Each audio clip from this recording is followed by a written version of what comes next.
Magandang araw, eto ang lagay ng panahon ngayong ika-22 ng Setyembre taong 2025. Ngayong araw, ramdam pa rin ang epekto ng bagyo na nasa loob ng Philippine Area of Responsibility.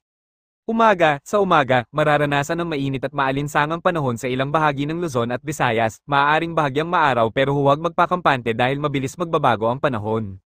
Hapon hanggang gabi, pagsapit ng hapon at gabi, asahan ng malalakas sa pag-ulan at thunderstorms dala ng bagyo, lalo na sa mga rehiyon na malapit sa sentro nito, mataas ang tsansa ng pagbaha sa mababang lugar at landslide sa gilid ng bundok.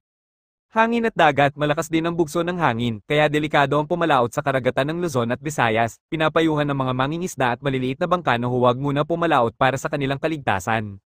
UV index, kapag walang ulan, nananatiling mataas ang UV index, kaya kung lalabas sa araw, magdala ng panangga tulad ng payong, sombrero, o sunscreen. Paalala, lagi tayong magdala ng payong o kapote, mag-ingat sa posibleng pagbaha, at maging handa sa biglaang pag-ulan, manatiling nakatutok sa mga abiso ng pag-asa at ng lokal na pamahalaan para sa mga updated na anunsyo. Ingat lagi at manatiling alerto, mga kababayan, sama-sama tayong magdasal para sa kaligtasan ng lahat.